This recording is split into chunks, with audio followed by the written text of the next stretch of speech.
बोलो सत्यदेव भगवान की जय।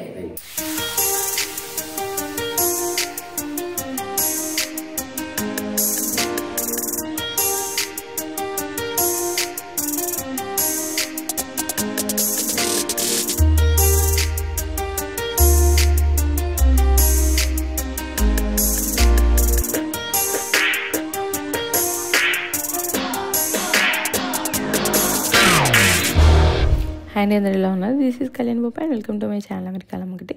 ఈ వీడియోలో మీరు మా మరిది పెళ్ళైన తర్వాత మా అత్తయ్య వాళ్ళ ఇంట్లో వాళ్ళ మొదటి సత్యనారాయణ వ్రతం చూడబోతున్నారు.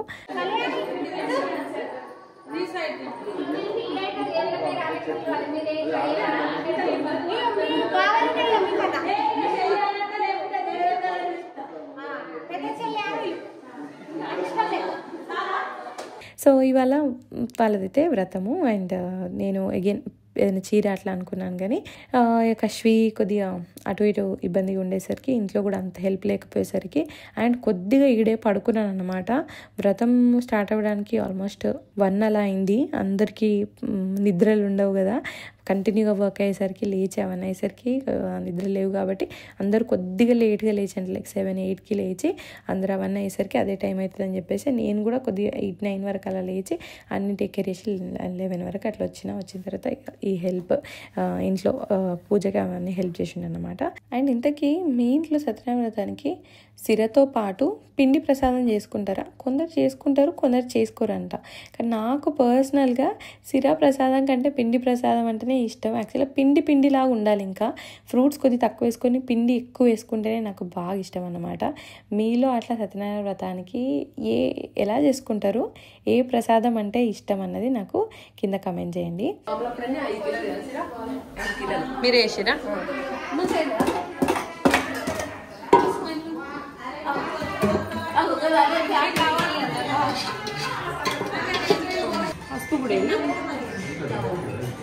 నేను అన్నీ చెప్తా ఉంటే వాళ్ళు ఇట్లా అంటే నాకు కొద్దిగా తెలుసు, వాళ్ళు చెప్తా ఉంటే నేను కూడా అక్కడ అన్నీ సెట్ చేసి ఉండే అన్నట్టు. నేను నార్మల్గా వ్రతం విషయంలో ఈ కాలంలో యూట్యూబ్లో వ్రతం ఎలా చేసుకోవాలి అన్న డీటెయిల్డ్ వీడియోస్ ఉండేసరికి ఈ వ్రతం ఏంటంటే ఎవ్రీ మంత్ కూడా చేసుకోవచ్చు. అట్లా చాలామందికి ఆ ఇష్టం ఉండి చేసుకోవాలని ఇష్టం ఉండి ఎవ్రీ మంత్ చేసుకుంటున్న వాళ్ళు కూడా ఉన్నారు అన్నట్టు. అండ్ ఇయర్స్గా నాదంటే మొన్న పెళ్ళయ్యి ఒక 5-6 సార్లు కూడా చేసుకోలేదు నేను ఇంకా. కానీ ఇయర్స్గా చేసుకొని అటెండ్ అయ్యి ఇన్వాల్వ్ అయిన వాళ్ళకి ఆ ప్రాసెస్ అంతా తెలుస్తుంది కదా. సో అయ్యగారు వచ్చే కంటే ముందే అన్నీ అక్కడ పెట్టేసిరు అనమాట. పీఠం తయారు చేయడం, లోపల బియ్యం పోయడం, లోపల నవగ్రహాలకు అంత సెట్ చేయడము, కలశానికి అంత సెట్ చేయడము, దండలన్నీ సెట్ చేయడము, ఏమేం కావాలి లైక్ పంచామృతాలు కానీ ఏమేమి వస్తువులు కావాలి, కొబ్బరికాయలని అన్నీ ప్రాపర్గా అక్కడ సెట్ చేసి పెట్టిరు అన్నట్టు. That comes with experience. And Satyanarayana వ్రతాన్ని చాలామంది నమ్ముతారు, అలానే మేము కూడా నమ్ముతాను. ఎవ్రీ ఇయర్ చేసుకోవడానికి ట్రై చేస్తాం. లాస్ట్ ఇయర్ కూడా నేను యూఎస్లో ఉన్నప్పుడు కశ్వి ప్రీ బర్త్డే సెలబ్రేషన్స్ చేసినప్పుడు చేసుకొని వచ్చామన్నమాట. And coming to one useful product that I want to talk about is Agaro వాళ్ళ రీజెన్సీ మల్టీ కుక్ కెటిల్. ఇది వచ్చేసి ట్రావెల్ చేసే వాళ్ళకైనా, హాస్టళ్లలో ఉండే పిల్లలకైనా, లేదా స్టవ్ ఫెసిలిటీ లేని ఎలాంటి సిచ్యువేషన్లోనైనా ఇది యూజ్ అవుతుంది. ఇది మనము బాయిల్ చేసి స్టీమ్ చేసుకోగలిగే వంట చేసే ప్రతిదీ దీంట్లో చేసుకోవచ్చు అనమాట. దీంట్లో మనకు స్టెయిన్లెస్ స్టీల్ పాట్ ఇస్తాడు, egg boiling rack, stainless steel steamer, grill rack, plastic bowl ఇస్తారు అన్నట్టు. ఇది హ్యాండిల్ గ్రిప్ మంచిగా ఉంటుంది and easy to lift and hold. Like మనము కుక్ చేసేటప్పుడు కూడా మనకు గ్రిప్ పోకుండా ఉంటుంది అనమాట. అండ్ ఇందులో టెంపరేచర్ కూడా మనం టెంపరేచర్ కంట్రోల్ చేసుకోవచ్చు, 600 వాట్ టెంపరేచర్. ఇందులో ఆఫ్ కేబుల్తోని direct switch on switch off కాకుండా ఇక్కడ కూడా ఆఫ్ చేసుకోవచ్చు, ఆన్ చేసుకోవచ్చు. అండ్ 2 టెంపరేచర్ల మధ్యలో కూడా సెట్ చేసుకోవచ్చు మనం వండుకునే దాన్ని బట్టి. అండ్ దీని బయట కూడా మంచి క్వాలిటీ ప్లాస్టిక్ ఇచ్చాడు, మంచి కలర్ కాంబినేషన్ కూడా మంచిది అనిపించింది. అండ్ ఇది వచ్చేసి పవర్ కేబుల్. సో ఇది వచ్చేసి 0.92 లీటర్స్ స్టీమర్ పాట్. అండ్ దీని మీద ఈ స్టీమింగ్కి బాస్కెట్ అనేది ఇచ్చాడు. అండ్ లోపల 1.2 లీటర్స్ ఇన్నర్ పాట్, ఇది కెటిల్. సో దీని వైడ్ మౌత్ ఉండడం వల్ల కుక్ చేయడం ఈజీ, దీంట్లో పోయడం, వాటర్ పోయడం లేదా వాష్ చేయడం ఎవ్రీథింగ్ ఈజీ అనిపించింది అన్నట్టు. అండ్ దీంట్లో లోపల ఇన్నర్ పాట్లో మన మినిమం లైన్ ఎంత, మ్యాక్సిమం ఎంతవరకు దీంట్లో ఎంత అమౌంట్ కుక్ చేసుకోవచ్చు అన్న లైనింగ్ కూడా ఇచ్చాడు. So that's easy to you do. And ఈ ఇన్నర్ పాట్ కానీ స్టీమర్ కానీ అన్నీ కూడా చెప్పినట్టు stainless steel SS304 stainless steel, చాలా గుడ్ క్వాలిటీ స్టెయిన్లెస్ స్టీల్తో చేశారనమాట. అండ్ ఈ కెటల్కి బేస్ వచ్చేసి detachable 360 degrees swell power base అనమాట. మనకు ఇలా సపరేట్ ఉండడం వల్ల ఏంటంటే మనం ఎటైనా మూవ్ చేసినా బేస్తో సహా వచ్చే కేబుల్తో సహా మూవ్ చేయాల్సిన అవసరం లేకుండా ఉంటుంది అనమాట. సో మనం ఈ ఇన్నర్ పాట్లో మనం బాయిల్ చేసుకోవచ్చు, లైక్ ఇన్స్టెంట్గా కుక్ చేసుకుని బాయిలింగ్ అలాంటి స్టీమింగ్ లాంటి కుక్ చేసుకుని, లైక్ ఇన్స్టెంట్గా మ్యాగీ కానీ ఓట్స్ కానీ పాలు బాయిల్ చేసుకోవచ్చు, ఇందులో రైస్ కూడా కుక్ చేసుకోవచ్చు. అండ్ ఇప్పుడు హాస్టల్లో ఉండే పిల్లలకైతే మనం పికిల్స్ అవి తీసుకొని వెళ్తే రైస్ కుక్ చేసేసుకొని మీద ఈ స్టీమర్ ఇచ్చాడు కదా, ఈ స్టీమర్స్లలో vegetable, sweet corn, sweet potato లాంటి స్టీమ్ చేసుకున్నాం అనుకో మనం లైక్ మీల్ తినేసేయచ్చు అనమాట.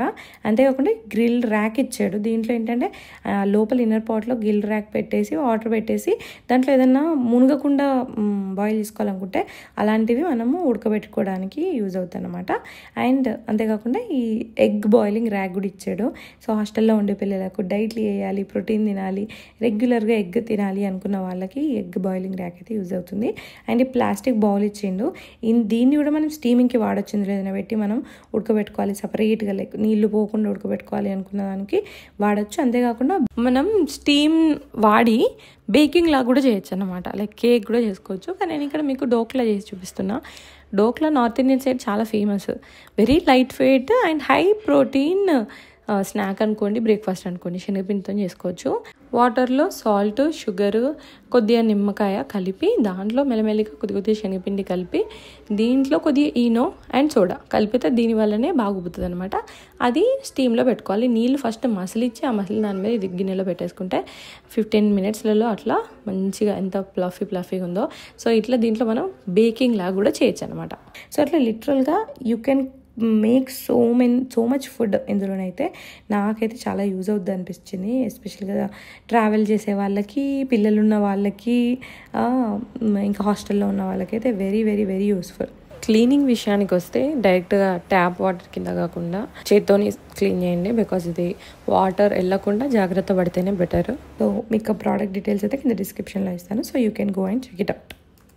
పాలతో పువ్వొత్తు చేసుకుంటే మనం 1 year అయినా కూడా ఆ పువ్వొత్తి బెండ్ కాదు, అట్లనే ఉంటది. మనం 1 year తర్వాత కూడా వస్త్రం కానీ పువ్వొత్తులు కానీ వేసుకుంటామా ఇట్లనే నిలబడి. అంటే మీరు అనేది ఇప్పుడు గంధంలో పాలు కలిపి దాంతో ఇట్లా పెడతాయి, పాలు కలిపి పువ్వొత్తి వేసుకోవాలి. పువ్వొత్తి ఇట్లా వేసుకుంటామా మనం, ఆ గంధం వేరే ఇది ఇట్లనే ఉంటది. ఇక 1 year దాకా కూడా పాడు కాదు. మనము టైం ఉన్నప్పుడు పాలల్లో గంధంలో పాలు కలిపి వేసుకోవాలి. మా మమ్మీ చెప్తుంది ఇట్లాంటివన్నీ.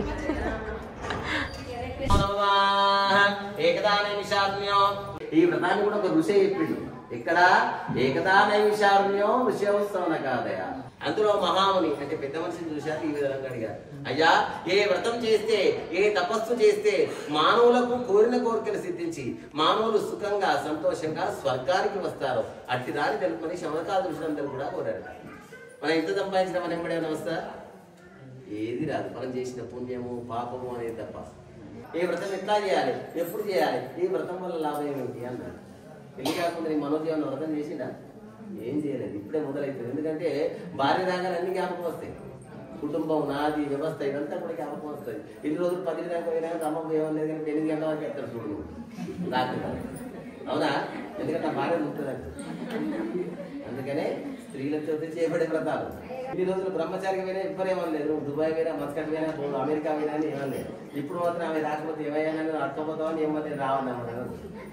అందుకనే ధర్మార్థ కాలంలో కలిసి ఉండేది ఒక భార్యనే, అయితే తల్లి లేదంటే భార్య. కనుక స్త్రీల చేతి చేయబడే వ్రతాలు. సో కజిన్స్ అందరూ వచ్చారు, వ్రతం చాలా బాగా జరిగింది. అండ్ మా మమ్మీ వాళ్ళు పెళ్ళికి రాలేకపోయారు జగిత్యాల్లో కాబట్టి, వ్రతం అప్పుడు కూడా మా డాడీకి కొద్దిగా ఆ రోజు సిక్ ఉండే అనమాట. సో అందుకని మమ్మీ డాడీ కూడా రాలేకపోయారు అన్నట్టు. రిసెప్షన్కి you will see them. So అందరూ ఉండుంటే బాగుండేది. నాకు ఎట్లా అంటే ఓ దిక్కు కార్తీక్ లేకపోవడం, ఓ దిక్కు కశ్వి సిక్ ఉండడం, దాన్ని తేవాలా వద్దా రెడీ చేసి అక్కడ పెట్టేసి వచ్చిన తర్వాత ఓకే ఉంది అంటే మళ్ళీ తీసుకొని వచ్చి మళ్ళీ కొద్దిగా సిక్ అవుతుందని మళ్ళీ అమ్మ వాళ్ళ దగ్గర పెట్టేసి వచ్చి సో అట్లుండే అనమాట. మమ్మీ వాళ్ళు రాలేకపోవడం, అత్తమ్మ మమ్మీ వాళ్ళు ఈ సైడ్ ఫ్యామిలీ ఉంది కానీ అందరూ ఉంటేనే కదా తృప్తి ఉంటుంది. మనం ఏం ఆడుకో ఇటు కొండ కట్టుకో ధనంపూర్కు రావచ్చు కదా, రాలే. ఎందుకు రాలేదంటే మానవ జన్మ హిందూ జన్మ ఎత్తినప్పుడు ఒక్కసారి నవ్వు కాశీలో స్నానం చేయాలి. ఇది గీతాపారాయణలో మొదటి అధ్యాయంలో చెప్తాడు, గంగే చే కృష్ణం చేవా అని ప్రయాగే మాధవం దృశ్వ అని మా యొక్క భౌతికత చెప్తుంది. అందుకనే ఒక్కసారి గంగను మునగడం వల్ల మన పాపాలన్నీ హరిస్తాడు ఆ గంగాదేవి. అందుకని ప్రతి దానికి గంగకి తనం చేసిన వాళ్ళని అయ్యగారు అని అడుగుతారు మీరు. అవునా? శుభకానికైనా దేనికైనా కానీ పోయి గంగల స్నానం చేసిన వాళ్ళని. రామరాజ్ కాటన్స్లో గంధం కలర్ది పట్టు పంచ ఉంటుంది. నాకైతే ఎంత బాగా నచ్చిందో మీకు, ఎందుకంటే ఇలా వ్రతం టైంలో ఇంకా బాగుంటుంది. విన్నుకు అలాంటి తీసుకుందామని మేము అనుకున్నాం షాపింగ్కి వెళ్ళినప్పుడు, బట్ మర్చిపోయినాం అన్నమాట. అందుకే అప్పటిదప్పుడు లోకల్లో మళ్ళీ తీసుకొచ్చారు. కానీ మీరు ఎవరైనా ఒకసారి ట్రై చేయండి, చాలా గ్రాండ్ లుక్ వస్తుంది. నేను అరుణాచలం వెళ్ళినప్పుడు కార్తీక్ వేసుకున్నాడు, అప్పుడు కూడా చెప్పుకుంటూ ఉంటాను దాని గురించి.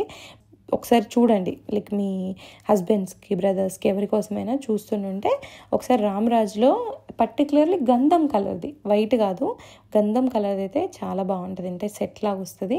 నేను కార్తీక్ కోసం తీసుకున్నా, నాకు చాలా చాలా నచ్చింది అది.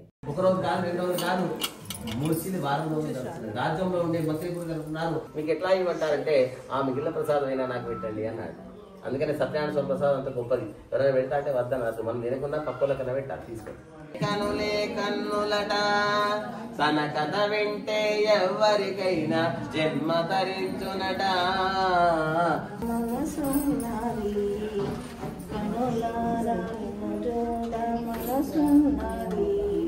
జీవనమేమో పరీక్షింకసినమైనది ఒకరు నామాయ నీ కలలేవయా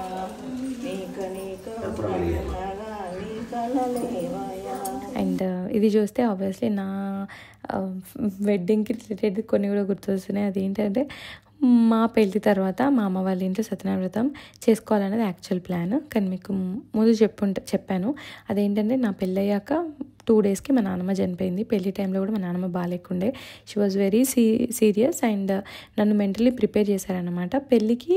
ఒకవేళ నాన్నమ్మకి పెళ్ళి కంటే ముందే ఏదైనా జరిగితే పెళ్ళి అయితే ఆగదు, అమ్మాయి పెళ్ళి కాబట్టి. సో మమ్మీ డాడీ ఉండరు, చెల్లి తమ్ముడు ఉండరు, ఓన్లీ ఎవరైనా పెద్దమ్మ వాళ్ళు పిన్ని వాళ్ళు ఎవరో ఒకరు కాలు గడుగుతారు, పెళ్ళి అయితే జరుగుతుంది అని నన్ను పెళ్ళికి 2-3 రోజుల నుండి మెంటల్గా ప్రిపేర్ చేసి అన్నట్టు ఆ సిచ్యువేషన్ ఉండే నా పెళ్ళి టైంలో. నేను మీకు ముందు వీడియోలో కూడా చెప్పిన, నేను ఏదైనా చాలా ఎగ్జైట్ అయ్యి ఏమన్నా అయిందే అంత ప్రశాంతంగానో అనుకున్నట్టు అస్సలు కాదని. Another example is my own wedding. ఇంకా మా చెల్లి పెళ్లి టైంలో జరిగిన వాటి సినారియోస్ ఉన్నాయి. నేను అసలు పెళ్లి వీడియోస్ పెట్టలేదు కాబట్టి మీకు తెలియదులే కానీ. సో అలా నా పెళ్ళప్పుడు కూడా ప్రశాంతంగా ఏ కొద్దిగా జరగలేదు అన్నమాట. మా డాడీ ఒక దిక్కు తల్లి అలా చావు బ్రతుకుల మధ్య, ఒక దిక్కు కూతురు పెళ్ళి, 2 హ్యాండిల్ చేస్తూ చాలా హెక్టిక్. అండ్ నేను కూడా నా పెళ్ళికి అలా మెంటల్గా ప్రిపేర్ అయి ఉండడం, ఏం జరుగుతుంది అన్నది సెకండ్కి భయపడ్డాము. ఎంటైర్ ఫ్యామిలీలో కూడా అలానే ఉండే. ఇట్స్ నాట్ లైక్ కార్తీక్ కూడా USA నుండి వచ్చాక అదంతా అయింది కాబట్టి పోస్ట్ పోన్ చేసుకోవడానికి కూడా లేకుండే, ఎందుకంటే మళ్ళీ తనకి ఎప్పుడు వచ్చే సిచ్యువేషన్ ఉంటుందో ఏంటో తెలియదు. అండ్ అప్పటికే కార్డ్స్ అన్నీ అయిపోయిన సిచ్యువేషన్ అనమాట. సో అలా ఉండే నా పెళ్ళి సిచ్యువేషన్. సో పెళ్ళి అయిన తర్వాత 1-2 డేస్కి నాన్నమ్మ చనిపోయింది కాబట్టి మా ఇంట్లో సత్యనారాయణ వ్రతం అయితే జరగలేదు. కార్తీక్ నేను కలిసి మా అమ్మ వాళ్ళతో సత్యనారాయణ వ్రతం చేసుకోలేదు అంటే లాస్ట్ ఇయర్ చెల్లి పెళ్ళి అప్పుడు చేసుకున్నాము. సో అదైతే గుర్తొచ్చింది అన్నమాట ఈ వ్రతం అదంతా చూస్తే. అమ్మాయి వాళ్ళు కూడా ముందు రోజు పోచమ్మ రోజు వచ్చి సారె బియ్యం అని పోస్తారు, సారె కూడా అప్పగిస్తారు అనుకున్నారు కానీ వాళ్ళు కూడా సిక్కారంట. అబ్బాయి సైడే ఇంత పని ఉంటే అమ్మాయి సైడ్ అయితే ఇంకా మస్తు పనులు ఉంటాయి. సో ఆ పిన్ని సిక్కారంట, జ్వరం అవన్నీ వచ్చిందని చెప్పేసి ఈరోజే వచ్చి సారె బియ్యము వ్రతం బియ్యము అవి పోసి సారె అంత ఇచ్చారు. ఈ సారెను మళ్ళీ తిరిగి వాళ్ళకి కొద్దిగా పెడతారు, లోకల్లో కూడా అందరికి తిరిగి పెట్టిస్తారు కదా అని చెప్పేసి మేము అందరం కూడా కూర్చొని ఇక్కడ ప్యాకెట్స్ కట్టినాం అన్నమాట. ఇంతమంది మేమందరం చేస్తుంటే మా కష్టం ఊరుకుంటుందా? షీజ్ ఎట్ సర్టెన్ ఏజ్, అన్నీ తను చేయాలి, తనతోనే చేయించాలి, మనం చేయకూడదు లాంటి స్టేజ్లో ఉందన్నమాట.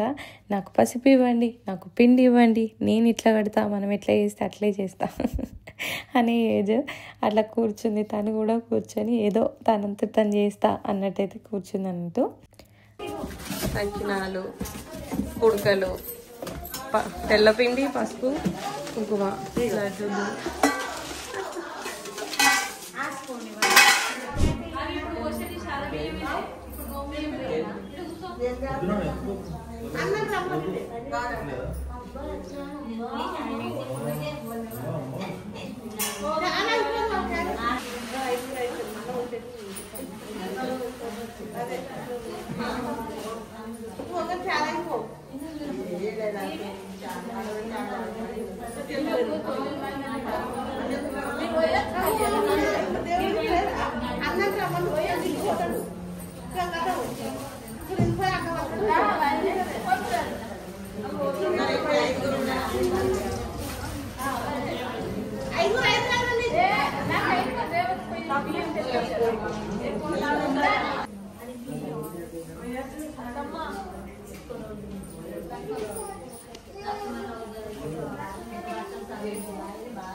సో అట్లా వ్రతం అయితే మంచిగా జరిగింది. సాయంత్రం వరకు కషాయం కూడా తీసుకొచ్చి ప్రసాదం అంతా ఇప్పించి అమ్మ వాళ్ళకి కూడా ప్రసాదం తీసుకెళ్ళినా నేను. అండ్ నెక్స్ట్ డే రిసెప్షన్ అనమాట. సో అది కూడా మిస్ అవ్వకుండా చూడండి. ఆ రోజు కూడా నాకు కూడా ఒక స్టోరీ ఉంది, అదంతా జరిగింది, అది నేను మీకు నెక్స్ట్ వీడియోలోనే చెప్తాను. So make sure to watch that video and subscribe to my channel. And thanks for watching this video till the end, and I will see you on my next video. Until then, take care, keep smiling. Bye bye.